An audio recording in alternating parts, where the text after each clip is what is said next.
now we're out on the range. We're going to help you out with your shooting stance and several drills that'll help your shooting get to the next level. The main things about the stance is, first of all, I'm going to do a couple of gun mounts for you here.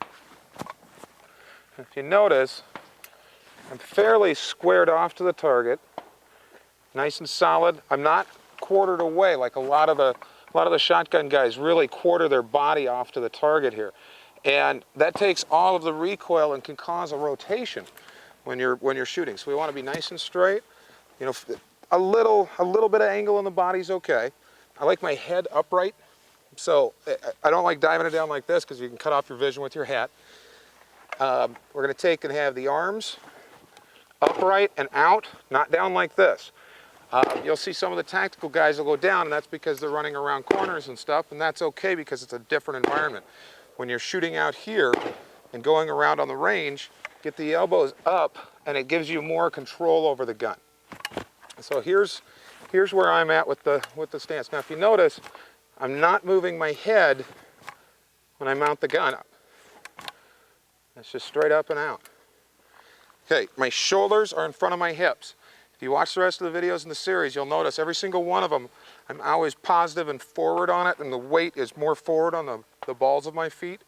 My eyes are upright. I've got a good peripheral view. I prefer to actually look with both eyes open instead of keeping one closed, especially with the recoil on a shotgun. If you are right-handed and right-eye dominant, you want to make sure that you keep both eyes open because it'll keep your flinch to an absolute minimum. Here, John. There's that mousetrap feature again. Go ahead and show me your stance and let's see what's going on with it. Okay, now he's pressing the head down into the gun. He is a little forward, but he's very rotated. The body angle is really off to the sides. Bring the gun down. We're going to square you up a little more to the target. Now bring the gun back up and try to bring it to your head. You can lift your, see how you rotate it automatically? Okay, now try to bring it up. You can lift your shoulders up, but try not to move your head when you get to the gun.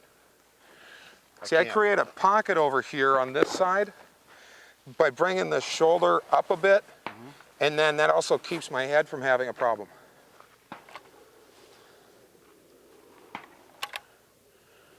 Okay, now we're going to take and check his shoulder to his hips and his feet and make sure that he's got a good solid stance going on. So we're going to take and do a little press check on him here. Now notice how his feet are coming up. Need more of a football player stance. Think about if you're a lineman and you take a hit like this, it's going to hurt, isn't it? You're going to go that way because you're not going to be able to use your muscle structure in your body to work with it. So if we're more square onto the target, we can actually lean more into the gun and ride with the recoil a little better. So you've already taken, let's see, use that rock as a target right there. Right there, okay. Let's take it straighten out. Now put the gun at the target. Okay, left hand and arm. What I want to see him do is take this arm and swing it up. Okay, and point the index finger straight at the target. So you're lined up at it, and on close range targets, you can just point your finger at the darn thing because we're shooting a shotgun. You should point your finger at it, most likely you'll get it with a pattern. Okay, you see how you're compressing your head down? That comb might be a little low for you. It might actually be a little lower than you need because let me see the gun. The goal when we mount the gun is that nothing is actually changing. Maybe I'm just built a little funny. I don't know, but it's right here, and I'm not doing this big rotation with the head, which is also going to wipe out my peripheral for any aerial targets.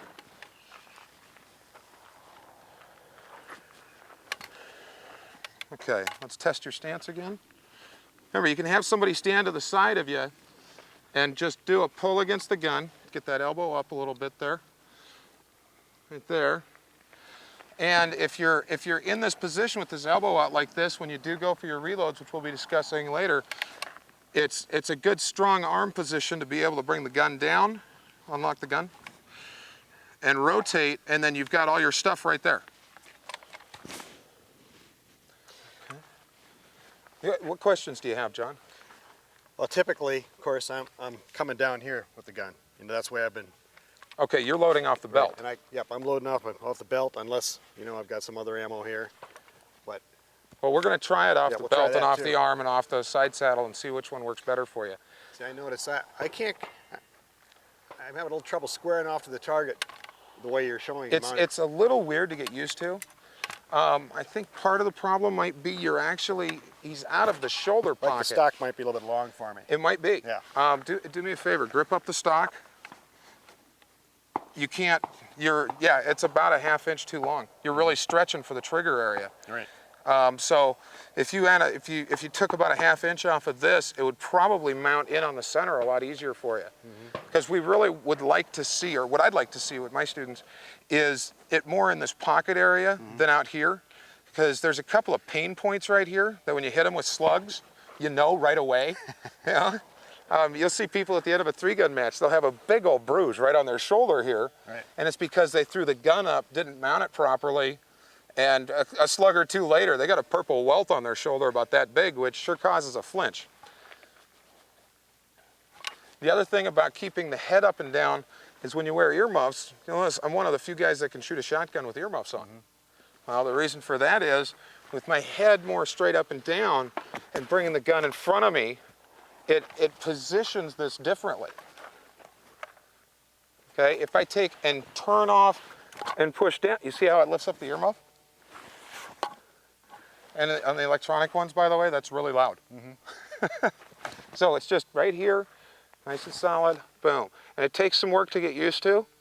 One of the other options for the smaller frame shooters, you know, if people that are usually around 140 pounds and under, the slugs, it doesn't matter really what stance you put them into. There's so much foot-pounds of energy, it's just going to drive them back. Right. They can take, and with this left hand, actually pull forward. And so it's a weird feeling to do. Okay, elbow up, point that thumb forward, and pull hard forward with the left hand, and then keep it snugged back with this one. That's kind of dynamic tension thing, but really when we're shooting the handgun, the hands are pushing forward on the gun anyway because it's the opposite of what the recoil is. Okay, are you up on the balls of your feet? Yep. A little strong there, and then relax, and you got to learn how to breathe. That's a lot better than earlier. You're coming back a little bit. The more you learn to relax into the shotgun, it's going to be a lot faster. Okay, now you do a big rotation when you bring the gun up. The more the gun comes up, and we'll cover more of it in the gun mount area, but basically put the muzzle on the target, drive the gun out and straight back. Any more rotation or anything you can avoid, that's extra time you avoid. Sure. Yeah, kind of one of those things that, you know, unconsciously built in. Oh yeah, yeah. Right. We do all this extra motion that you don't actually see until you run it on camera. Now, do you see the gun dip? Yep. Okay, so bring the gun out, drive it to the target, straight back. And if you don't move your head, it's even better because you can break that shot as soon as it touches your cheek. Yeah, I'm holding the gun like this. Is my. That's your. Right. Yeah. Am I still lowering my head? Yeah, if you pay attention to it, you'll actually see your head visually drop onto the stock. Right. Okay. Make sure your knees stay bent. Now, notice the shoulders have moved back again. Okay, so what we're going to do is take and move you on your hips, take your entire upper body, rotate it forward. Shoot it just like a handgun or a rifle. Go. Okay, now I'm just going to hold on to your head. Go ahead, bring the gun down. That's your start position. So bring the gun up and in without trying to move anything around as smoothly as possible. I'm still doing this. Muscle memory. And those things are hard to get around. So if you actually are able to learn it first, if this is your first time watching the video and the first time out shooting, you don't get to build all those bad habits, hopefully. Yeah, I've got some bad habits. But then a shotgun is my weak gun, so. It's almost everybody's weak gun. Right. Now, they go to a match. First of all, they don't know how to keep it working, which hopefully we helped them out with that. And then they get behind it, they stand here like this, and you watch them, and 3 rounds later, they have no idea what's going on. Their earmuffs are probably up like this. So we're gonna go and move into a stance drill, and we're gonna take a plate rack and knock down the plates on the plate rack with a cadence, like with the handgun stuff. And the goal being that we don't end up reseating our foot or moving back, and we're solid after it. Okay, so let's move into that. Okay.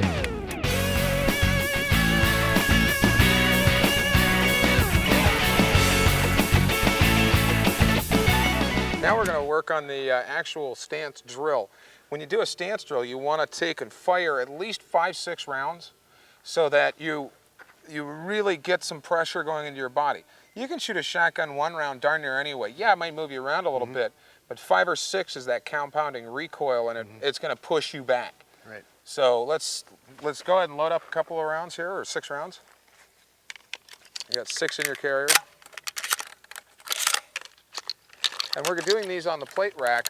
And so when you do this kind of drill, also work on a cadence. Don't make it bang, bang, bang, bang, that kind of thing. Because what you're going to run into doing is bang, bang, and you'd reset your body. Bang, bang, and reset your body. You've got to make the stance fail if you're doing it wrong to make it figure out how to do it right. So gun up on the first target. So what we're going to do is go for about let's go for a half-second split. So it's bang, bang, bang, bang, bang. And get solid. Let me check you. Okay, this finger's up here. We're going to rotate it. You're going to get pushed back, aren't you? There you go. Now, is it okay to put my foot back here a little bit further? Or? Yeah, well, if you put it up, even if you pull it forward, it'll help you square up a little bit into more of a boxer's kind of fighting stance. Yeah, but I can't actually mount the gun. Because the stock's too long. Right, because the stock's too long. Let's see if we can do it regardless of the stock being too long. Go ahead and go with your personal quartering away thing and check your body here. Okay, you're solid. All right, go ahead. Give me 1, 2, 3, 4, 5.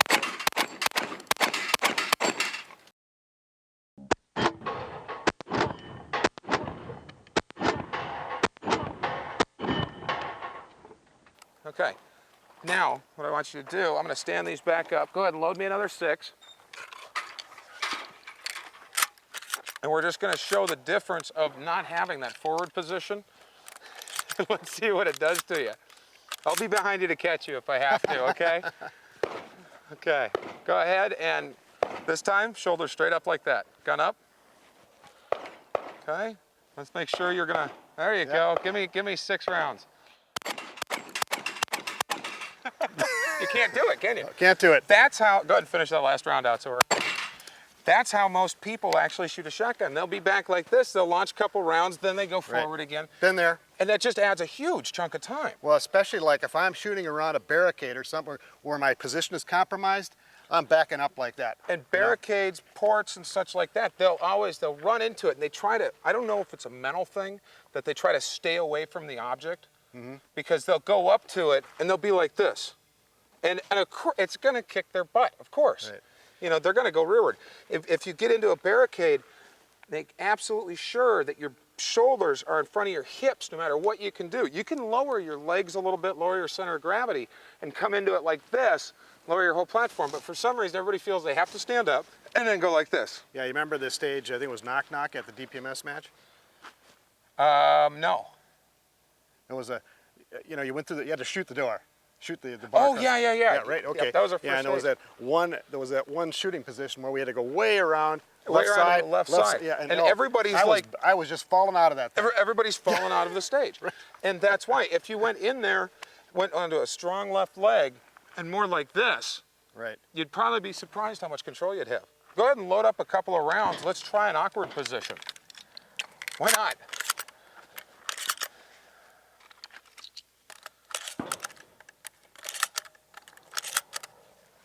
Okay. Because this is extremely important to being quick in any type of stage, or event. You don't know what you're going to run into. So go ahead and fire 1 round, like you're coming around a barricade right here, and you leaned out, and now keep your weight kind of off balance. Just let's see what happens with the recoil with the body. Notice how his whole body shifted and moved. Now take that left leg and get in on that leg. Use your muscles in your knee. So you're pushing all your body weight into that leg. The rear leg is just going to kind of be a stabilizer, and get those shoulders way over that foot, so you can still get around an object. Yeah, I'll imagine that this is right at the edge, like the edge of the fault line. Yeah, here, right so. at the edge of the fault line. Get the weight way onto that leg, and kind of use the right foot as a stabilizer. And let's see if it moves your body differently. huge. Your hip move. There. I mean, that's not a little thing. That's a big deal for Right. not falling out of a position, because that can add like 5 seconds. Oh yeah. Go ahead and shoot those last two, and then I get to do the fun part. I get to shoot the slugs. All right. Go ahead and set her clear? down. You're clear. Now, we can't shoot the slugs at the plate rack because, you know, it's a plate rack and it's only like 12 yards away. And that's considered a bad thing. So we're gonna do some little speed loads here. And now, I'm just going to do just a standard bill drill with slugs. And you're gonna see, these are full house slugs. Right. They're not the reduced recoil stuff. Not like And the rest of us pussies shoot. I'm just going to do it into the berm because I don't want to ruin the target yet.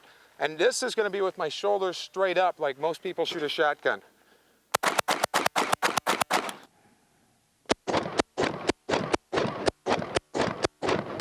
That's how you see most people react when they go shoot a shotgun. When you get into the gun, watch the muzzle rise different.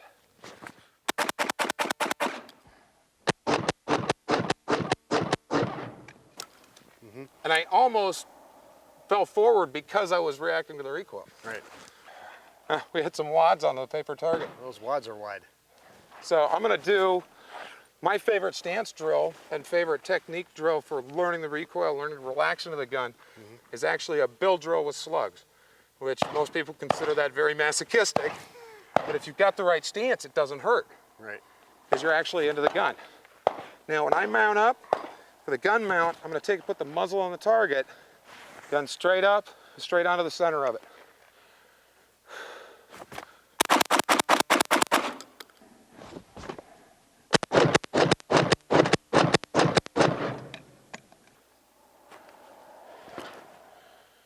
Whew, I love that. Nice group. Yeah, so I got 4 A's and 2 C's.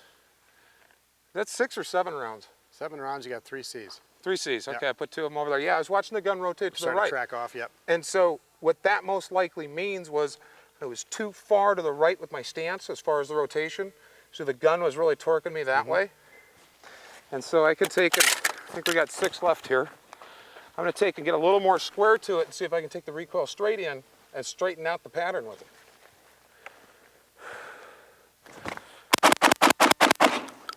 See how it's centered up now? And one's over in the C zone on the left. Right. And that was just by adjusting my body position. That's how important that position is. And the only way you can find that out is really pushing yourself and doing things that other people don't go practice. Because this part isn't cheap. Right. It's not fun either for a lot of people. I have a lot of fun doing this because then you can sit there and burn 6 A's. Kind of an S&M thing. Probably, yeah. Well, you can sit there and do that and rock and roll on the gun, and it's coming back to the same spot. That's when you're Right. able to pick up your shooting. Right. Yeah, your recovery was real good.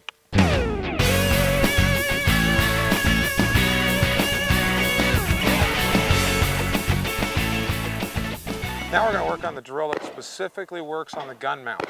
Now I'm going to do my gun mounts using slugs, and John's going to use birdshot for the first set. He's going to actually take down the plate racks.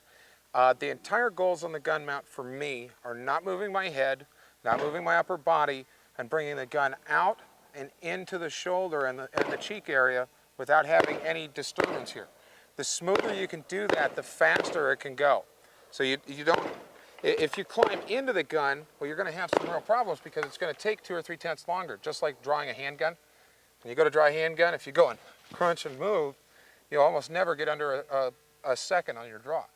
The same thing happens with this. So I'm going to take and load up a few rounds here. And the basic shooting position you start in is safety off, or safety on. And you're going to be kind of at a port arms position. Now, true port arms, they want you out like this. But if you can get away with it, try to get the muzzle so that it actually is touching the target or your extended tube. And this down on the bottom here, and you don't get yelled at, you don't get yelled at for it. So then it's just here, it's up, out, and break the shot. And now I'm actually pinning the trigger to the rear with full follow through and leaving the gun up. Don't get into the habit that a lot of people do that's a real pain. You'll see a lot of people train like this. They'll go, and it gives you no feedback as to your technique. Did you move anything? You can't tell because you're so focused on just banging the shot downrange. Right. So what we want to look for is just a nice smooth, work a mount in, so we're in safety. Gun comes up, boom, boom. And I felt my head drop a little bit there, so I'm going to adjust my position. So it's nice and smooth. Guns up, muzzles on the target, up.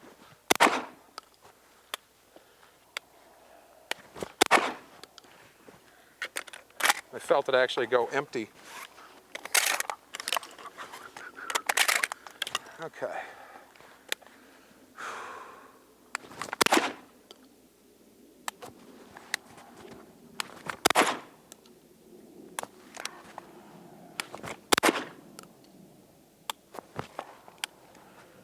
Now, is anything moving in my upper torso? Not perceptibly. Not really at all? Good. Good. If you do it wrong, watch the difference in just how long it takes. Let me stand up here and do it like most of the people do.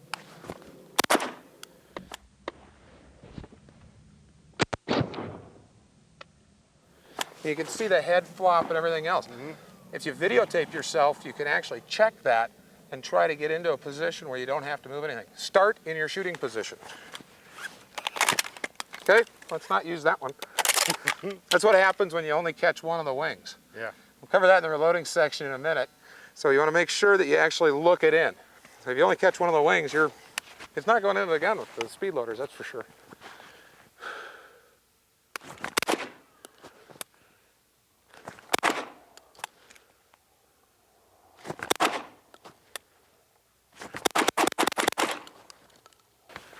Now we're going to have John work on the, boy, got a lot of dust up there. We're going to have work one-shot drills on the plate rack. And what I want you to do on this kind of drill, you can do this with clays also, but you're going to come up to a couple of clean mounts, like one set of clean mounts, 6 rounds all the way across. And then the second set, go up, break the shot, do the transition, but don't fire the second shot. So you got some follow through built into your shooting. Okay, so go ahead, load it up.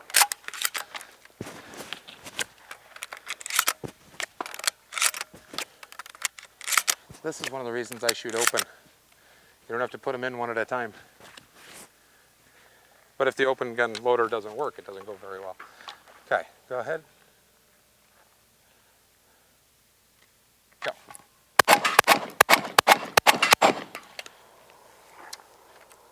You were rocking back a little bit. Right. Okay. Lost my stance. What was the other problem you had? One-shot drills all the way across. When you're working the mount, just focus on just doing the mount right, because that is very critical to getting that gun up into the right position every time.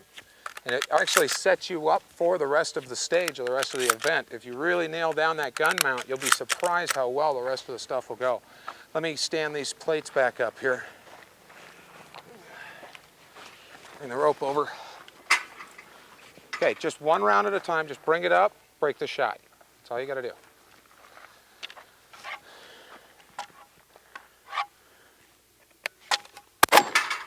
Okay, now. It came down. Yeah, and it's a follow-through issue. You want to build that follow-through in. So what I want you to do now is position yourself so that your muzzle is actually, if they let you do it, your muzzle is actually, your front sight or the edge of your muzzle is actually visually straight in line with the target. Okay? Then I want the gun to come out, keep the muzzle in line. No. Not, if you do a straight rotation up into the pocket, you almost catch the shirt every time. So if we take it out an inch away from the body and then back in and break the shot, it might work out better because you won't catch on your gear. All right. I don't see your gun lined up. There you go. Now, did that feel smooth? Much better.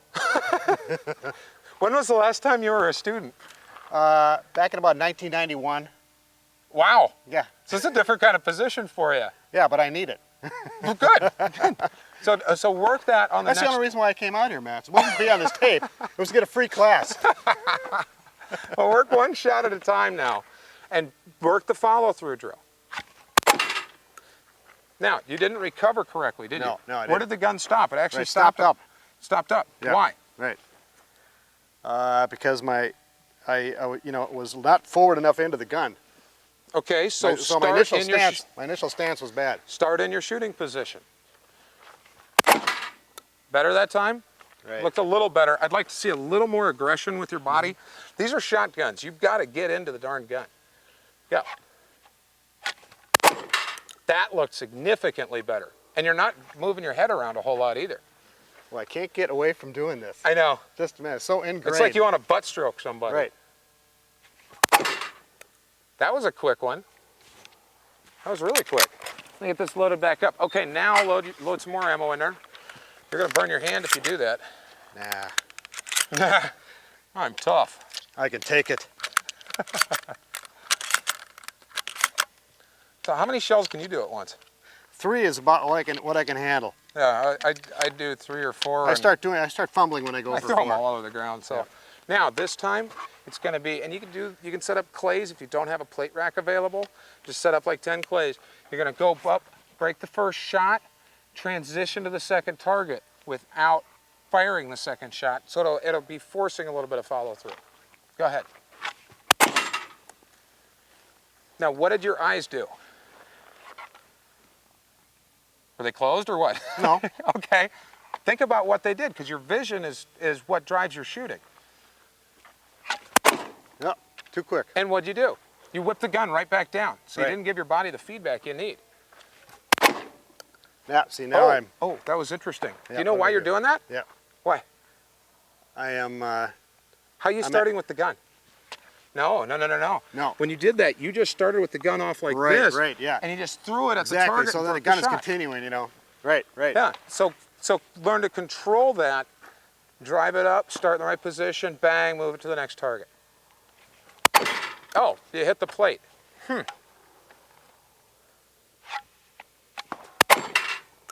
I see a consistency difference.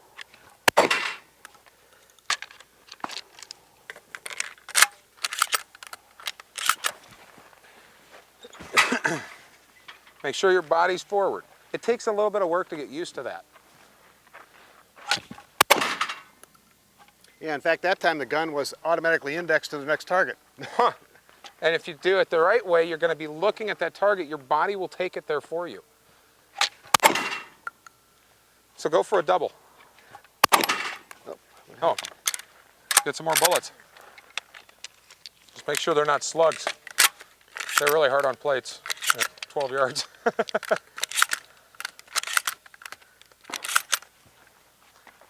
Did you actually chamber one? Yep. Okay. Nice split. Nice split. Okay, now what we've got to do is figure out from the different starting positions, like the IPSC starting position. Have you seen that? You mean No. the typical port arms? No, or? the IPSC starting position is actually here. No, Gun no. level, Okay. muzzle pointed at the target basically, gun off to the side. Well, what a lot of people will do is they'll just throw the gun forward and then bring it up, or they do the whole scooping thing. Yeah. If you go from here, the muzzle comes up, touches the target, rotates, gun comes back, and you break the shot. So it's a smoother motion. It's just nice and smooth. I got just a little low on that one.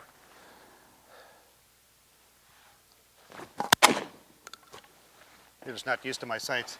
You've got sights. Sights. I'm on a dot sight. I'm like, what is this thing on here? Put a couple more bullets in there. Shells, excuse me. Let me use the correct shotgun terminology. No. Start with it. It's all the way, it's at waist. It's at your belt level. So you almost have to move it out away from here. That's the start position. Okay. Index finger, get it pointed forward. And then muzzle, do it nice and slow first and perfect. Muzzle up to the target. No. Gun comes out. The muzzle presses up to the target, gun comes back, we break the shot. Do it smooth first. There you go.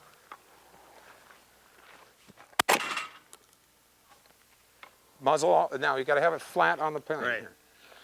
This will also work you into all sorts of other positions, because what the goal for me is to get that muzzle driven to the target and then get the gun into my body. So it's a boom. Now you're a little, if you had to shoot another 4 or 5 rounds, Yep. it would have pushed you back. Right. Right. Okay. Well, I hope those drills help you out with the learning some of the control over the gun mount That is so critical, especially for the little short speed courses. You know, if you've got 4 pepper poppers, it might be a 2-second stage. Well, if you lose a half a second, you're like 25% behind the curve just because of the way you mount your gun. Right.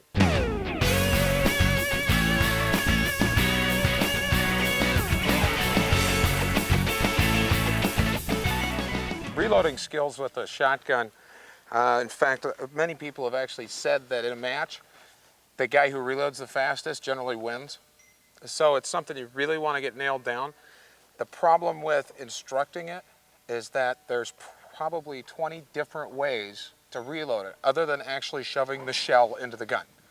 Where they come from is different, where you put the gun positioning and everything else. So what I think we're going to do is just work on a few basic types, and then at home you can go and figure out which one works best for you, and then you can explore some of the other possibilities of loading 3-4 rounds at a time.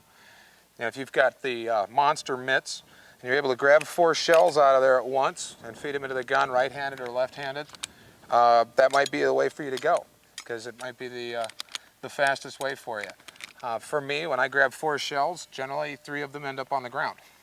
I get 1 or 2. 3 is about my limit. You can get 3. I can handle 3. That's why the chotes work out well because they hold 6. So I got 3 and 3 on each one. Okay, so you run, right. yeah, you split them up into 3s. Okay.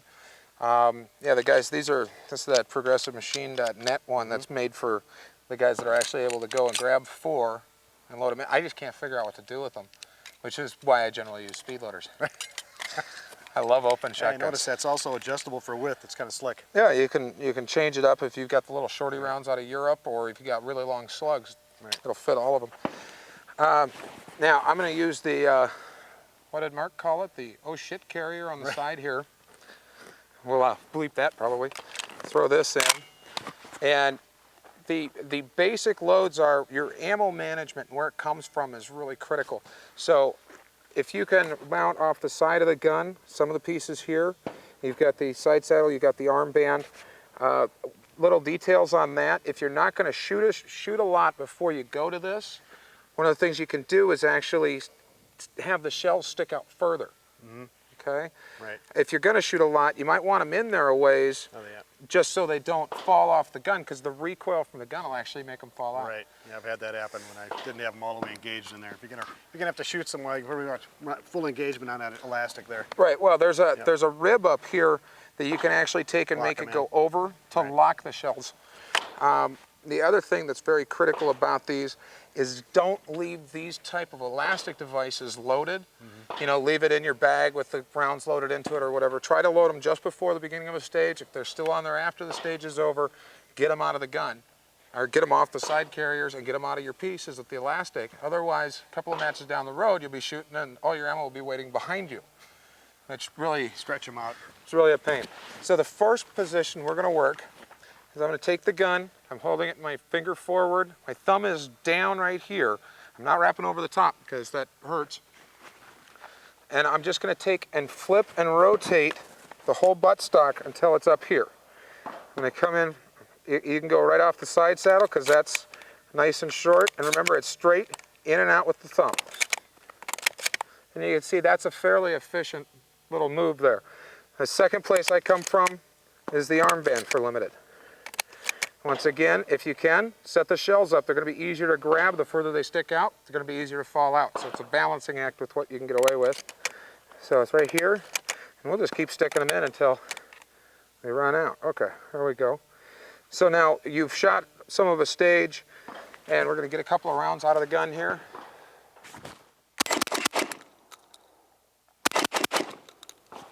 I'm going to flip, look at the shell, look at the gate, shove it straight in, look at the next one. Back out. And the reason I look at it, a lot of people just throw it over and they're looking at the next target. It's a very bad idea because then they don't get the ammo into the gun. This is your next action. Focus on your next action, whether it's picking the gun up or whatever. Be focused on that, not the next thing past it. Yeah, I tend to make that mistake as I'm looking where I'm going, and then I'm grabbing ammo from the wrong place, and then I've got my whole sequence kind of messed up. Right. Well, let's grab your 1100, right? Okay, now John's actually, step up in front of me here. Get rid of this Remington box. John's on an 1100 that you built, and he's got regular shot all the way around his belt, and on the side saddle he's got slugs. Now, like Mark said on the in the studio stuff, we can actually mark the slugs or something like that. But I actually like using marking the slugs is not a bad idea at all. I like using a completely different area for something to come from. Yeah, that's my feeling on it. That's why if I'm going to transition, I'm going to put them up here. Okay, so go ahead and just throw one round in. So you got one round ready. And then gun up, go up on the target. And a way to work this is don't fire the round. You're going to be up on the target. There's your rotation again. Go up on the target. You're going to come down, rotate the gun, and do your load. Now John's going to load the 3 at a time.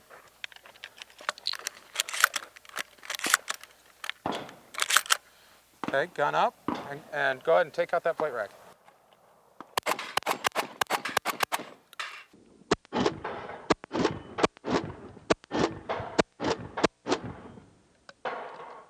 What happened with your stance? Anyway. It stunk. Okay, now, what I want you to do is you're going to go and we're going to show a couple of other parts here. First, you're just going to shoot, or you got one round left in the gun, so just put the gun up, go for a triple load, and then fire those 4 rounds. See how you constantly want to look up at the target? Yeah, I do. And See, and I'm rocking back. there you go. These are basic problems that everybody has, and you get these things worked out, it'll make a massive difference in your shooting. Okay. With the rounds off of this, another piece you can do, because it's hard to get through the gun to these. So we do what's called, and it came out of Idaho, an Idaho reload. So we're going to take and actually set the gun on the shoulder like this, and then we can look at it, and then we can actually put them in.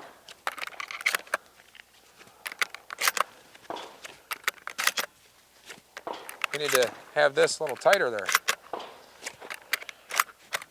These are elastic belts on the back, so go ahead and get them tight. You'll stretch out to them. Great. I think my Or son if was you wearing slump this. like me, it'll come out, end up fitting you.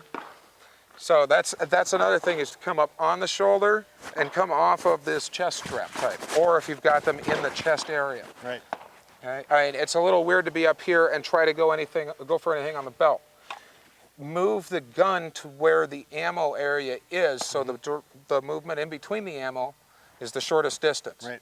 You don't want to be reaching down here, put a shell in. Back down here, put a shell in. It takes too long. Okay? You stand this thing back up. So go ahead and just as another little drill, fire a shot, move it to your shoulder, load around, drive it out, fire a shot, move it to your shoulder. So just go through those 6 plates doing that repeatedly.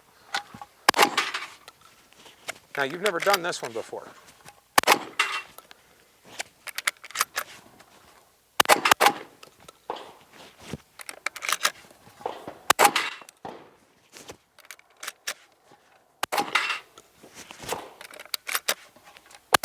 It's not actually a really bad movement, but it's the only way to get to this excess ammo. Yeah, it works well. So I mean, when you've got a stage with 50, 60 rounds, sometimes you don't have enough on you, on your arm, on the gun, on the side saddle, in the gun, on your belt.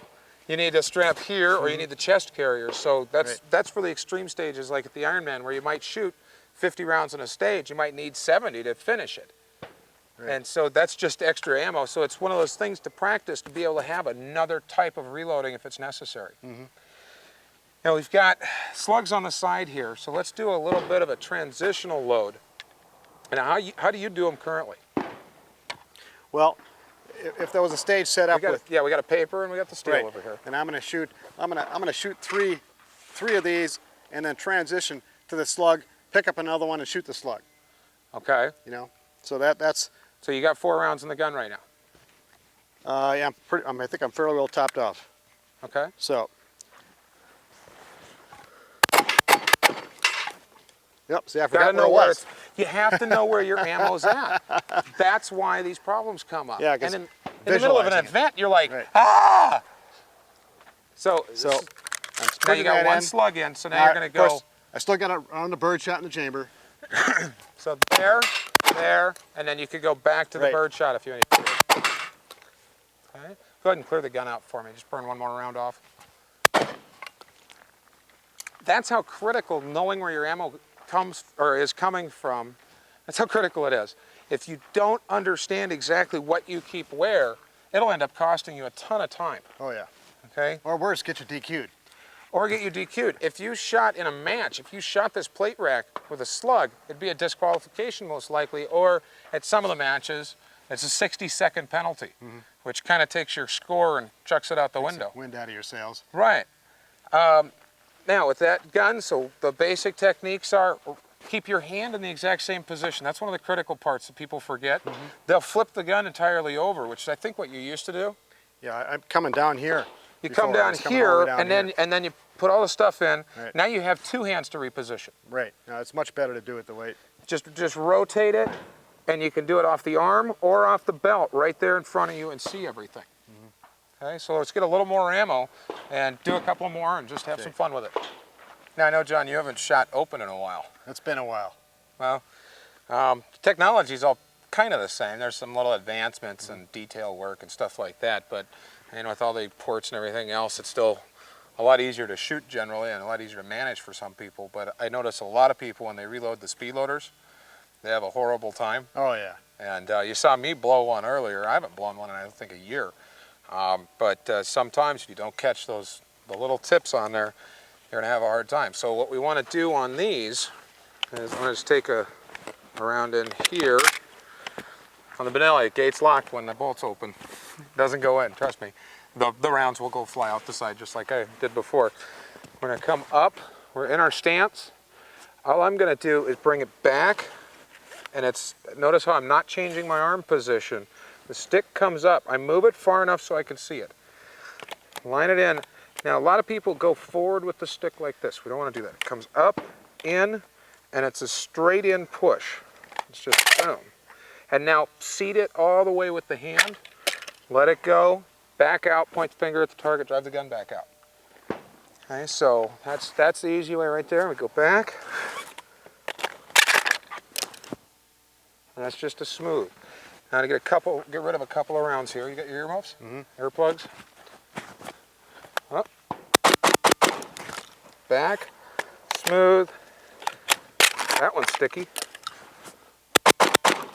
And what's critical about these things is if you keep some silicone around, the silicone, the spray silicone, or some dry graphite, that'll help them out. You'll find that as they wear, they'll loosen up, and you'll want to stop using a lubricant. Otherwise, you'll whip them out of your thing, and the bottom two rounds will fly out of it. And that's a real pain. I'm going to get rid of a couple more here, and I'll do a couple at speed. Forgot to put the safety on for that one little chunk there.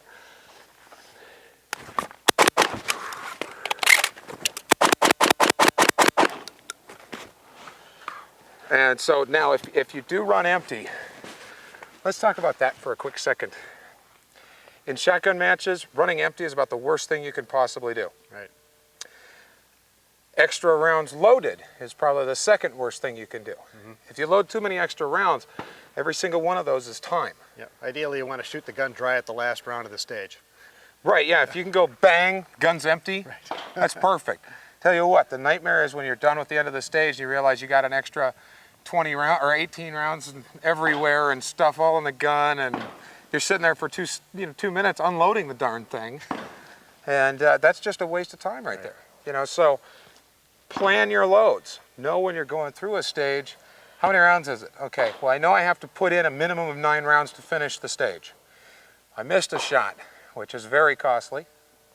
Well, you have to throw in one more. So in your next position, throw in 5 instead of 4 as you're stepping or whatever. Work out those loads and think your way through them. Because most people don't. They just try to stuff more shells in as they're running. They'll run at the end of the stage and have 9 rounds left in the gun. Yeah, another thing I think, especially in shotgun stages, is sometimes you can visualize and solidify your plan to such an extent that you don't have enough fluidity in it You know, so like you plan to load that 4 or 5, and you got to be able to kind of alter the plan on your feet. Yeah, there has to be a little Right. bit of dynamic thinking going on. Because I've had that problem where things get so locked in, and then one little thing goes wrong, and all of a sudden, you know, Oh, yeah, and it's my just computer reboots. it's a chain of hand your brain to the RO, you know. We don't want those kind of things happening to you guys out there. So think your way through a stage, and shotgun stages are generally much harder to get into the zone because there's so much recoil and there's so many activities, Right. and sometimes they're so long, and people are striving to hit this perfect zone. It's a lot of individual shots and perfection of simplistic techniques, getting more ammo into the gun, that you just program through those steps instead of trying to flow an entire stage, which is pretty impossible for a lot of the stuff out there, you know, as far as the mental game behind it. The other thing I do with the open gun that a lot of people don't do is I'll reload left-handed also. And if I've got a stage that's like half shot and then finishes with slugs, or there's like 4 rounds of slugs at the end of the stage or something like that, I've got some of these handles painted orange, and that's to separate them out. Yeah, I've got some over here too, but we're just practicing, so it doesn't matter. I'm going to go and load off of that left side for that. And now if you've got the upper body strength, I'm going to throw one in here. I'm going to come up. We're on the target. We finished. I keep the gun pulled back into my shoulder. So I got it snugged up, and I just come, I do a slight rotation, and then it's up and back up. Now, if you do that kind of reload correctly, it is slick, because it's just like doing a pistol load. Right. So let me see if I can hit one more on here.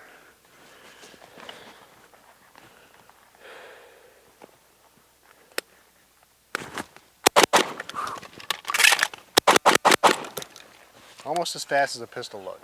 I can do a 0.5 to a 0.6 sometimes on a pistol, Yeah. so it's not quite that quick. Right, but The fastest I've got it down to is like a 1 point, I think I've gotten 1.6s, 1.5s, which for shoving 4 rounds into a shotgun is pretty darn quick. right. Let's take and show them one more drill with this, and then we're going to show them the coolest tip, I think, of the video.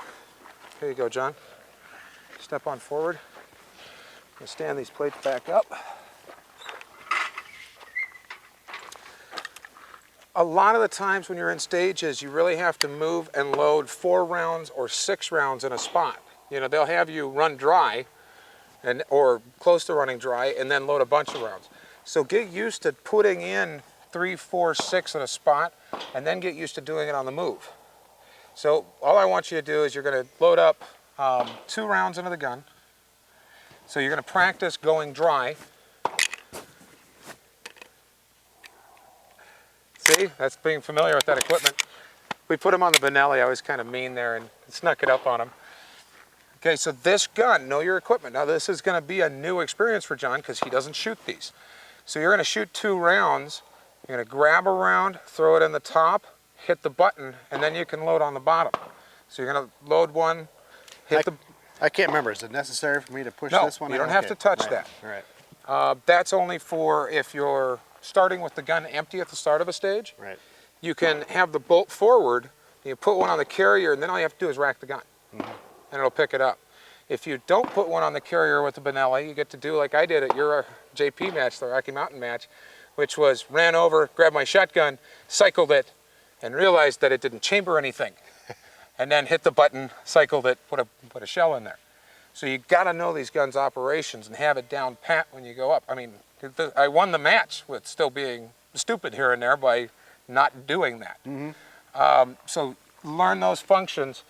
Go shoot the 2 rounds. You're going to throw 1 round in, hit the black button, load 3 more, and shoot the other clays. Or not clays, the plates. You're like, where's the clays?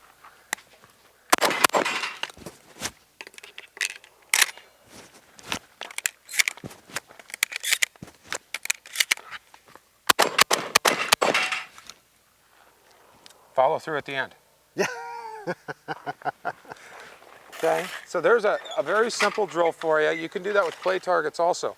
And then as you step the drill up, do it with a movement to the right, do it with a movement to the left. What I want you to do this time is come off your belt for your triple load. with the gun rolled over. Don't get on top of the gun because it's hot. So throw a couple rounds in. So you shoot the 2 rounds. Because that way there's some brain activity going on before you go to doing the load. And program what you're doing and think about it. Okay, so it's up. You're going to break 2 rounds. You're going to come over. You're going to throw a round in, hit the button, grab 3, load 1, 2, 3, and then shoot those.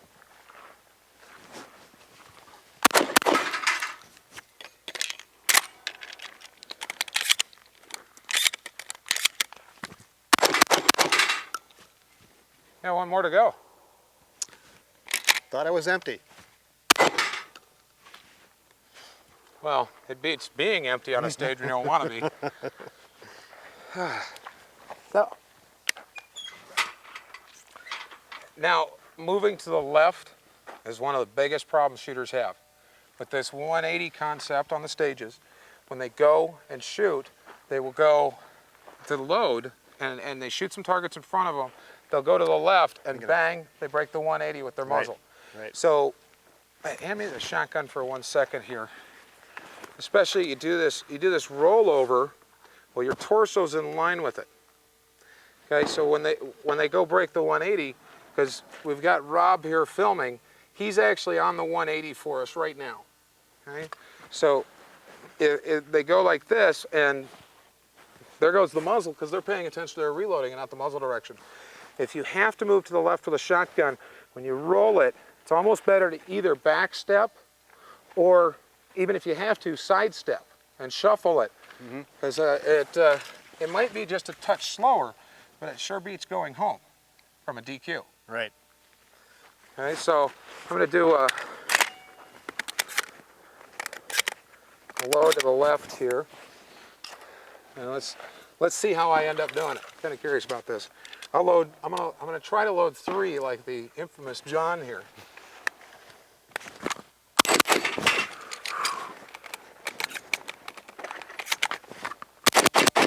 I actually only loaded 2 off of there because I'm not used to doing that. Got a malfunction there. Oh, I actually got one caught in there. That load might be, the red ones might be a little light for this gun. They're actually supposed to be hotter. Okay. That gives you that's a pretty well-rounded account of the different reloading. Right. You got here, come off the arm, come off the side saddle. You can also, wait, I saw you do it, was you came down, and that worked for the top shells off of your carrier here, because that's another place where they're close. Right. I like that whole technique for the limited gun, because when I rotate, I can come straight back out, put the muzzle on the target, drive the gun in and back. I'm not resetting the positions. I'm also not going to burn my hand. Right. Okay? And you got the over the shoulder, turn it, and load here. Okay? Any questions, John? I've got it all. Now it's just a question of doing it. Right. It's practice. And next we're going to show you one of the coolest little practice features you can do.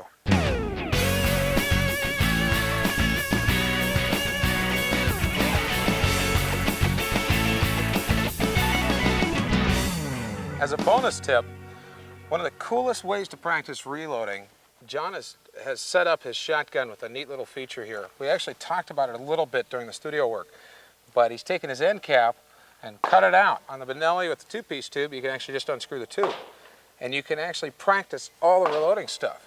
Tell us what you do with this. Well, I think we all probably believe we need more practice loading, but we'd like to, I wanted to isolate the loading from the shooting and just be able to practice the loading in a safe fashion without having to worry about cycling ammunition through the gun. And it kind of came up with my younger son, Matt, who I got into 3-gun shooting back several years ago.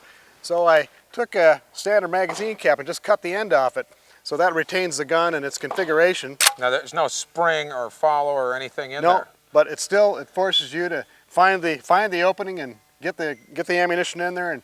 And so what I told him to do, one day I had him practicing with the open gun and the sticks, which are the most difficult thing to master, really. Yeah, people have a real hard time with the sticks. Right. So I told him to stand there and shove those things into it, first standing still, and then do it on a walk, and then try to do it on some kind of a run. And he spent about an hour doing that, and by God, he didn't miss one speed load with a tech loader at his first match. Wow. You know, and I thought that was pretty amazing. Yeah, because people So- just end up having nightmares with those sticks. They make the yard sale with parts and pieces and all the ammo laying behind them.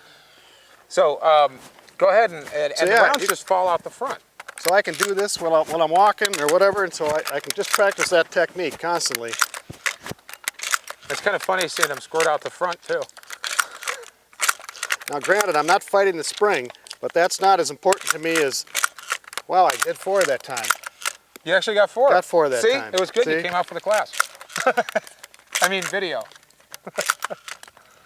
I can just try a different position on the gun, and so we can just keep on going.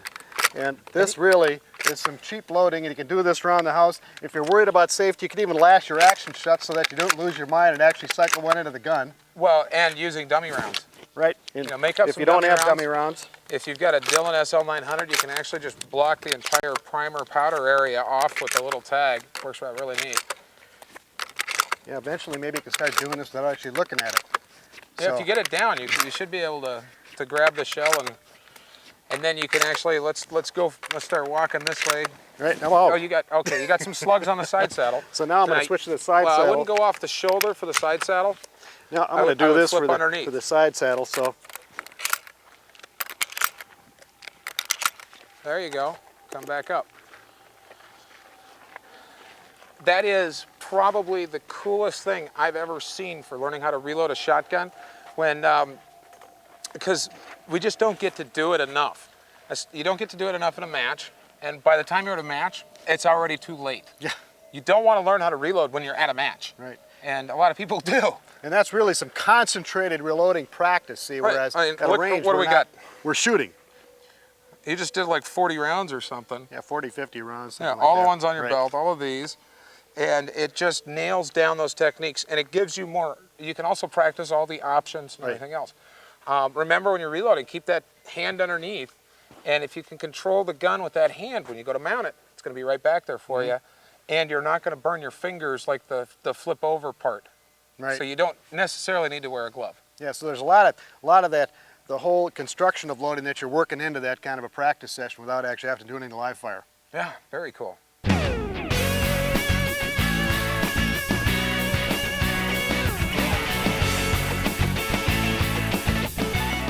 The final thing I want to discuss today is some mental game stuff and all the other little details and try to cover some of that information. The first thing you want to make sure when you go out for these kind of events or for even more importantly real world work is that your equipment works, your gun works. You know, if the stuff doesn't work, You don't need that headache. You know. that's the number one thing I see with people. They fight their shotguns instead of working with them. Right. You know, they're clearing malfunctions all the time. Well, if your gun isn't working, you can't do your job well, no matter what it is. Right. You know, I mean, how many problems have you had with the stuff? Well, over the years, I mean, that's my business, is to try to push all the equipment into having problems so we can diagnose it and figure out how to prevent all that stuff. And hopefully some of that information we covered there will help people keep their guns running better and get through these matches. Yeah, for me, that's number one. I mean, you want to show up to the match feeling pretty confident that your gear is working, and my second thing is knowing my zeros are good. Knowing your zero with a shotgun, a lot of people go to a match that never shot slugs before. Right. And you can't go into an event with anything, doesn't matter whether it's pistol, rifle, or shotgun, and not know what your equipment does as far as the shooting, you know, well, I don't know if it hits at 50 yards. It's not exactly a confidence builder for your mental game. Right. Yeah, and for me, I hardly have any time to practice. But the one thing, I'll typically find time to go out there and verify all my zeros. So even if I go to the match with no practice for a month, as long as my gear works and I know where the zeros are, usually I'm not doing all that terribly bad. Right. I've seen a lot of people with rifle not hit a lot of targets because they don't know where their zeros are. Right. And it doesn't take that long on a range. With a shotgun, I mean, put a target out at 50 yards. Shoot 5 slugs. See where the darn thing hits. Sight it in. Right. Know where your pattern goes. Do you have a pattern that actually goes significantly above the muzzle or below the muzzle, or is it a little left, a little right? What's going on with your gun? And then know where your equipment is and how it works. Mm-hmm. If you're loading off the belt and all you train for is loading off your arm, you're not going to be able to go find those when you're ready for them. You're not going to look for them in the right place. So train for the different spots. You know, you might want to train for slugs out of one particular location, and that's all you do. Because most likely you're either going to not do anything at all and do it completely wrong, or you'll grab the wrong stuff at the wrong time, and you'll do it very effectively. You know? You'll do whatever you've pre-trained yourself to do. You can generally train for mistakes the wrong way if you do it wrong in your training. So get your training nailed down and do things repetitively and the same way all the time. Know your ammo, so you know what does your shot pattern do at the different yardages. Right. How big is your pattern at 20 yards with an improved cylinder choke and 7.5s? How big is it? Yeah. It's about, well, actually, I'm shooting a skeet choke. Okay, so that's skeet. what I'm going. Okay.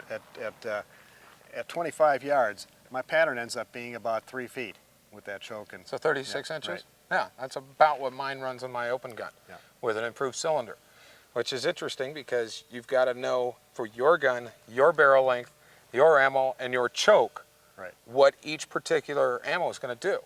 You know, what each type is going to do. And a lot of people don't ever spend any time doing that. They just, well, it's a shotgun. We'll just throw some more stuff down range. They don't take care of them. They don't do anything to them. Then they jam. They don't know how they work. They don't know how to put more rounds into them. They don't know how to clear malfunctions. You know, and they don't know where the button is on the side of the Benelli. Right, and all that stuff is all in advance of going to the match, you know, and getting it all down. All right, it comes back to like volume 7, how to practice. Right. You have to get out there and practice and nail this stuff down. If you don't, you've got some problems. Now, when you actually get to the match, what do you do right when you come up to a stage at an event? Well, I'm trying to condition myself first off to forget about the fact that anybody is watching me. And the fact that I might make a fool out of myself has got to be irrelevant. Gotta get past that. I thought that was funny because a lot of people have a significant problem with that. They really do. And I mean, I'm not a team shooter. There's no I in team, but there's an M and an E, and that's me. And I can't play team games. I don't know if you've ever noticed that. I don't shoot any team events, hardly ever. I've never shot Chevy truck or anything like that. For me, it's an individual sport, just like golf is. And I got used to, right off the bat, having people watch. And it actually, I treat it differently. Instead of having the negativity of having, 100 people back there, or 200 or 500, I've had 500 people watching before, instead of going, oh my God, and getting the knees shaking and the gut trembling. Right. I'd prefer to say abs, but, I actually turned it around and went, I know everybody back there, most of them want me to do well. That's right. You know? They're all your friends. Well, mostly. Well, mostly, yeah. You never know. But most everybody out there wants to see something really cool happen. Yeah. You know, and when you screw up, what do you hear from the crowd? You don't hear, woohoo! You hear, oh! You hear the collective sigh. And so I use it to actually, when somebody's watching, all right, and flip it that way. Like the nerves thing. Instead of, nerves are an automatic response. That's the fight or flight. And I remember somebody told me a long time ago, he goes, yeah, when you get those butterflies in your stomach, that's just a systemic reaction. How you treat it and deal with it is the key point to success. Right, in everything, really. I look at shooting as a metaphor for success in life, too. Right, absolutely. Right. These aren't just little things for just the shotgun. You can use this in business and everything else. If you're going into a business meeting, you got those nerves, that's your body preparing for a fight. I don't know if you knew, I made a living playing piano for about 7 years. Wow. And see, now that was the same thing. I always noticed that the first night of any gig, man, I was just so paranoid. But once I was out there, it was I could have been washing dishes. It didn't make any. Right. So I try to use that. Yeah. Well, I go off the point of when I get those butterflies, because I don't get them anymore very often. But I'm an adrenaline junkie. Okay. I think almost most people in the sport are adrenaline junkies. Yeah, but most of them have the adrenaline hit them negatively. Yeah, I gotta know how to use it positively. Right. I mean, when I feel that adrenaline dump and it goes home, I'm like, all right. I'll even say that because it's like I feel the dong, dong, dong. It's like, let's, time to get it on. Let's go. And use it to amp yourself up and go for it and still do your job. Instead of going, oh my God, and going to a fear-based or panic-based shooting, which is generally where most of the shooters go. And if they can change that mentality, using it in a positive way and looking at it and going, hey, my body's getting ready to go faster. Yeah. And if they can run that through their brain, it's going to be a lot easier for them. It's a very negative experience for a lot of people, and you got to be able to switch that around into kind of getting off the euphoria and the high of it, and knowing that it's going to actually improve your performance. Right. You know? Yeah. The idea is that Right. it's readying all your muscles, it's speeding up everything you do to do things better instead of negatively. And by the same token, the flip side of that, what I found is also I'm trying to come to a relaxed state. You know, even though my adrenaline may be pumping, I've got to relax myself so that, well, in other words, forcing myself to take the time to find that shell and doing it smoothly instead of trying to get, because if you get just that little bit outside your envelope, it all falls apart. See? Right. Yeah. And under stress, we take and we have the the time problems. Time means nothing when we're under stress. 1 second can feel like an hour, and an hour can feel like 1 second. It's time-lapse photography basically. Right. So when you actually feel like you go and you step yourself into the ultra slow motion and you see your arms flip over that shotgun and go for that load, and you mentally and physically watch it go into the gun, and you do that every time, you'll get done with the stage and be like, oh God, that was so slow. Right. Yeah. And there's 100 people back there going, Right, yeah, wow, that'd be your best stage. that Right? was awesome. I know, I won a stage at the SOF one year in the shotgun stage with my weak gun. And when I got done, I thought I had done it so slowly, I was absolutely sure that the clock had malfunctioned. Until Jimmy Holsworth came up behind me and shot the stage in about 2/10 less than I did. And I said, did I do it like that? He said, yeah. Right. Yeah, I've got time distortion for the whole stage. There's no reality attached to it. Right. For our brains. And that really screws a lot of people up. When you go do something well and it feels slow, don't speed up. Right. You're doing your job. Right. And That's just your brain actually interpreting more data than you normally would. You know, you're gathering so much information, and that's because it gives you that perspective of time slowing down. Yeah, you're processing more information. Now you're seeing the shells come out of the gun and the gas go out of the end, and that you still see those 3 poppers falling down that you just hit. And whereas when you're under stress negatively, you barely see the sights on the gun, and all you're doing is going wang, wang, wang, wang, wang. You hope the thing's over quickly. Right. Because you're in a panic mode, and you don't actually see anything. You grab shells and your fingers don't work, and you throw them on the ground, and you can't get anything into the gun. Nothing's working right. To work through that panic mode, go back to your basics. What's it take to put shells into the gun? You flip it over, you got to do 1, 2, 3, 4. And you'll start working through that panic mode. Why don't you tell me about like how you go about visualizing the stage? I think that's real important for people to know to do, is the whole visualization process. Well, most people don't actually, first of all, most people don't have a plan. They go up and they go, all right, there's a whole bunch of targets. It's not the way to approach stuff. Okay, there's 22 clays. And they'll see the next level a person go, okay, well, there's 22 clays. Okay, I know where they're at. Well, that doesn't take you to the real step of top-tier shooting, which is not only do I know where they're at, I know where I'm going to shoot them from, and I've mentally programmed myself for the stage. I've planned the entire shoot. I've planned all my reloads, including visualizing the rounds going into the gun if you're using tech loaders, visualizing hitting the gate, looking it in. Giving that split-second break to look in the load, and you'll do a perfect load every time. People will be like, that was amazing. And you'll go, no, it was so slow. So then I've got this entire pre-stage routine that I try to do every single time before I go up to an event. First of all, the biggest thing I do, which is really kind of funny that a lot of people don't know, I walk up, they'll know it after this though probably. I walk up to a stage, I look at all the targets just objectively, and I go, I can hit everything here. Right, breaking it down into individual events. No. Yeah, Just the overall confidence thing of, right. There isn't a target here on this range that I haven't practiced for or that I don't know that I can hit. I know I can nail everything out there. There's no problem with that. After that, then it's just executing a job. That's easy. Because you've gotten that basic stress out of the way of going up and you got a swinger target at 25 yards. Well, a lot of people will focus so much on that one target because that's their stress target that they'll hit that and then they'll miss the 3 close ones right by them. Yeah, right. Okay, if you've got a problem target, know it's a problem target, understand that, and still program the rest of the stuff, and know if you go to that, you do your job on it, you do it as best you can. If you screw it up, that's something you go back and work on and practice. Don't let it devastate an entire stage. You know, so just work your plan up, and then go through and visualize getting to the gun. If your gun's empty, visualize go to the gun.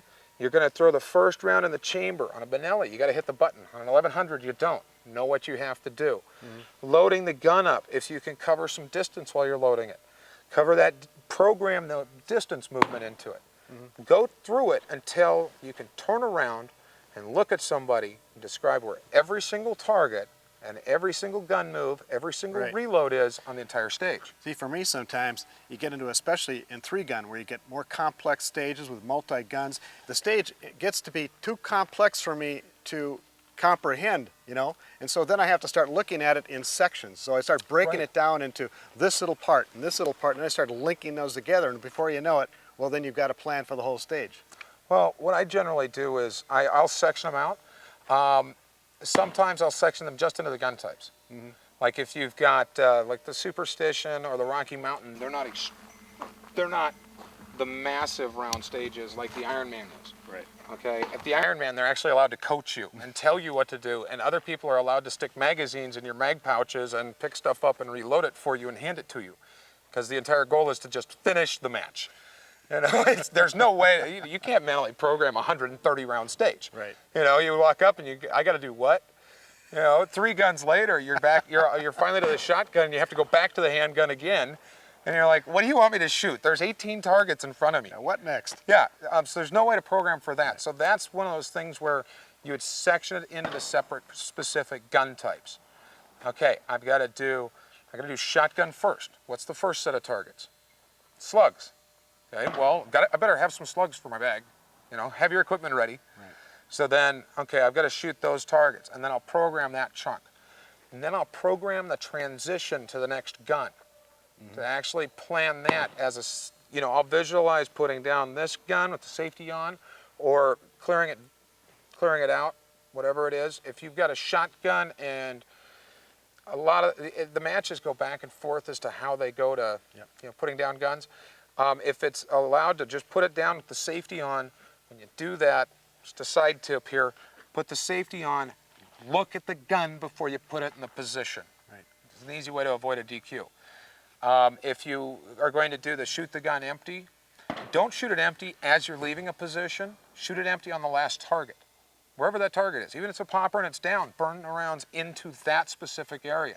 I've seen too many people DQ'd because they get in a rush there and they go burn one off up in the air, or, you know, shoot the ground or whatever else, because they think that quarter of a second is much faster than being DQ'd, I guess. Yeah, one of my biggest problems is having a dry gun staged up someplace. And I continually forget to visualize the charging of that gun. Absolutely, You know? and that's part of that programming issue. So if you've got a 3-gun stage where it's an actual multi-gun stage, and you go from this gun to that gun, program that chunk of this gun goes down, safety on, go to this gun. Where does that first round come from? If you can at least program just the first thing going into the gun, it's going to make a huge difference for you, because that's the one thing you'll remember there. Yeah, because I'll end up programming all of that, but I will forget to visualize the charging of it. You know? Yeah. Oh, I love that. They'll go throw a magazine into the gun, and then they'll go click. Oh yeah. And, or they forget to visualize another important one: taking the safety off. Oh, done that too. And you see the guy, and I saw a guy at the Rocky Mountain actually cycle his gun 3 times before he figured out that the safety was on. Yeah, You know? just did not visualize that little piece of It's a information, detail, see? but it's a critical one. So, you know, those things, and then go to the next gun and program that as a block. Then program your transitional block, then program the next gun. And that's the critical chunks to get through, you know? Have a pre-stage or pre-match routine. Right. Know that you have all your gear with you. Make a checklist. And then when you go load up your vehicle or you go pack your stuff to fly out, check off the list to make sure you actually have everything. And I have practice checklists for when I go to the range to practice. And that way I know when I come out here, I've got paint and everything else. Right. Okay? The routine and having that settles us in personally. It makes Right. us more comfortable with what's going on. Yeah, the worst thing is to come up to a stage being unprepared or knowing you forgot something, you know, and then of course then the tension is already there. Oh yeah, and then you can't get rid of it. Yeah. the timer goes off, and where am I? You know, and you're completely lost, Right. and that's so frustrating. And if you just plan your way through your shoots and then work on learning to visualize them and work your way through the stages, it takes experience. It takes time to learn to do these things. But if you work on it from a calm aspect, you know, from not a negative perspective, Right. which is actually a double negative, I think. if you work on it just to go, okay, I'm going to go and take my next match, I'm going to completely treat it differently. It's like one of the favorite problems I hear about. My first stage, I always dump that, but man, I do awesome on the rest of the match. I always suck on that first stage. Why is the first stage any different? Right. It's not. It's the same as all the others. You know, one of the mental game tricks I used to bring up my consistency, just another little tip for you here, was I take an entire year. That's one match. Mm-hmm. The first stage is about January 3rd, and the last stage is like December 22nd. If I walk up to you at the Nationals and go, how's that first stage going? And you go, what do you mean? It's stage 647 this year. Kind of takes the emphasis off of it. It's just another stage. It's the same thing you do in practice. It's the same thing you do at all the other matches. And it's the last stage. It's important as the first stage and vice versa. You know, so it wipes out that match anxiety. Right. Because it's all one big match then. Mm-hmm. And that makes things a lot easier for some people to handle. It helped me out a lot. Have your routine down, have things calm, have things comfortable. Know you can go and do all the stuff that's out there. If you've got a problem with reloading or something like that, work on it. Keep a journal when you're at the match. Go, okay, on that last stage, I was an idiot and I couldn't put bullets into the gun. This is something I need to work on at home. When you go home, spend a couple hours and do it. Mm-hmm. You know, learn how to do these things. They don't hold you back. Now, do you have anything to add to that? I don't think you covered most of it. I think that the whole tension issue is real big for a lot of people, and overcoming that, you know, understanding that pretty much everybody at the match is typically somebody you know, and it's if everybody who has progressed in this sport has made a fool of themselves more times than they can count. Yeah. And so.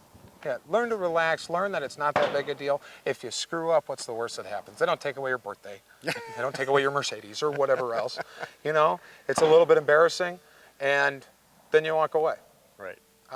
One other minor side note I want to make is when you go do well on a stage, give yourself credit.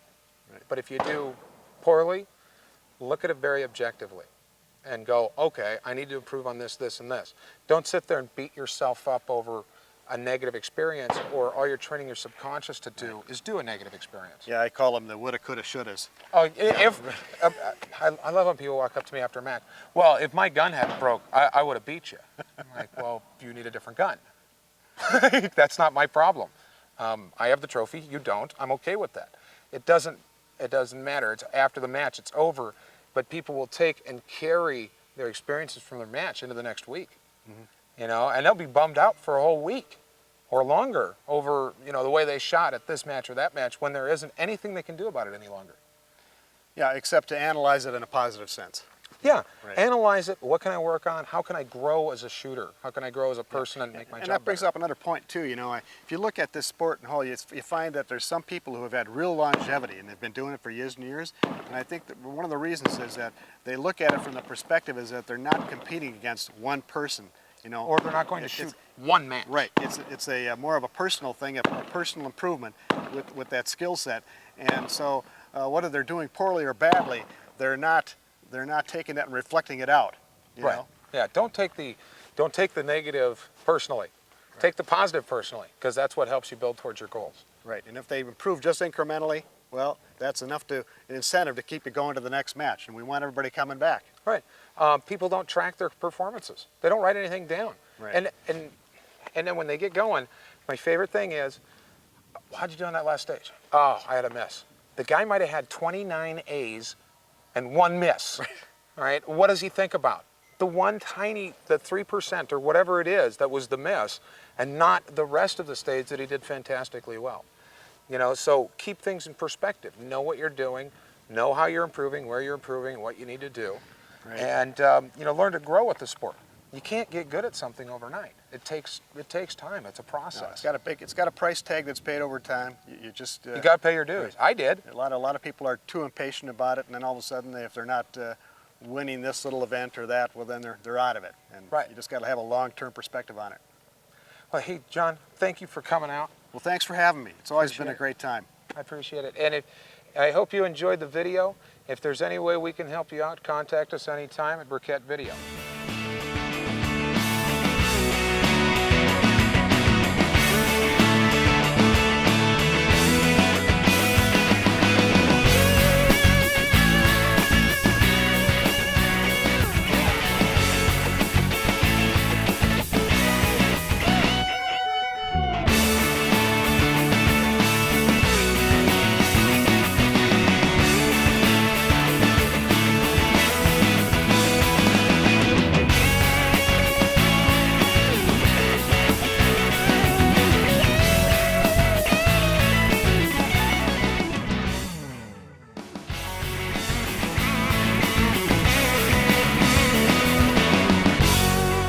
Welcome to Volume 8, the Super Truck Expo. Action? Oh, crap.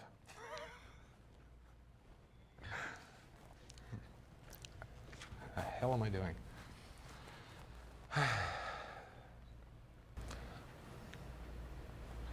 Okay, so is Mark not in this then? No. Okay, great. No, this is 1100, 1187 with John Paul. Oh, just John. Good enough. John. Just John. Yeah, you don't have to use them. It's just John. on Did the- you ever get a on the Dear intro. John letter? Or a John Deere letter? I think I have gotten those. Okay, action. John Deere letter. I can't count. It doesn't help. 3, 2, Which is why I should open. Okay. Yeah, it's a real temptation for me to look at it too. Okay, we're going to start over, right? Sure. Back to the I'll be damned, John. You wear glasses. We're all You just noticed? whenever you're ready. You'd be like the sexy librarian. I'd take them all off. Tear your hair. No. Yeah. Yeah. Okay. So now, John, like a lot of the middle-aged shooters, you wear glasses. Well, thanks, Matt. I didn't know. I looked at you and I'm like, what do I say? What's good. Hey, if you're 54 though, you're going to live to 108. Oh, right. There you Is that go. what it is? That's a good middle age right there. Okay. I got called. I had a young gal working at the bank the other day. She goes, "Oh, you're dressed very nicely for a middle-aged guy." And I'm like, "I'm 30." What? So anyway, all right. How do you want me to say? No, that's fine. What do you want me to That do? just cracked You just me had up. to jerk my I just chin had to out. get it. Yeah. Okay, good. Keep that rolling. That's we need that. Rifles. But of course, I can't see anything here. I'd have to, I don't have long enough arms to read anything with these Right. glasses. I just lost my microphone. I just realized. That's good because I saw a really horrible cut to me over there when I went and looked at the screen when it went blue because I thought it was. Okay, and I'll stand right here behind it. How's that? You can turn your body just a little bit. Oh, I see why you don't want to turn your body. This really doesn't work well with 3 people, does it? There we go. Now it looks like you're pointing your gun at my head. Straight in and out with the thumb. Sorry.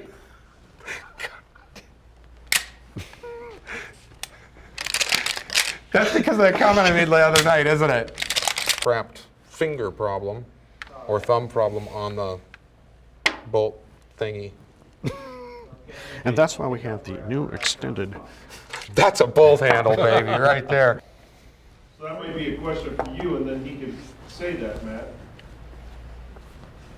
I mean, even though you have to think of the viewer. Right. They're going to go, Matt's a fucking idiot. And they'd probably be right. I just win this stuff. I don't know what I'm doing. Mark? Hey, Mark, how does this work? Oh, go buy one of these. Okay, buy, click. Thanks, Bevan, for sending me a shotgun. That's why I win. Okay, we're all set. John's going to take this one. We're putting this on his ass. Because I'm gonna tuck in my shirt, just my nuts. I didn't know there's actually a real good theory on other than the fact that with the little tails are supposed to fly truer. I think the other rubber part's just supposed to hurt the guy next to the bad guy. No, this part is. Oops. Yeah, this. I did it. Oh, it's all over now. We might as well just go home. Now you got to look at the TV and you got to balance this.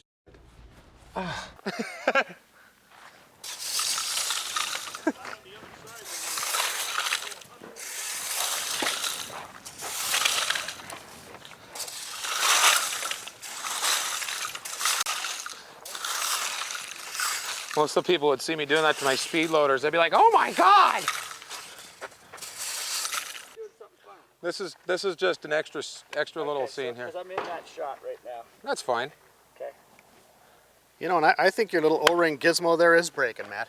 It might be. See that? It's Yeah, got a it's little good. crack Yeah, in I there. better get that It is fixed. breaking. Yeah. Huh. It's got Well, it's nice of Mark. maintenance. Nice of Mark to tell me about that. He goes, "Yeah," but I'm like, "What does that do?" He goes, "That holds it together." I'm like, "He didn't tell me that when I was working on the damn thing." Yeah. But this is actually now John, owner of JP Enterprises. This is the first time you've ever shot a Benelli. Yeah, I'm going to the dark side now. I'm going to shoot a Benelli. Let's see if you think about it. Remember, you get into it. Yeah. You These kick, shoot what you build. and these are full house slugs. It's snappy.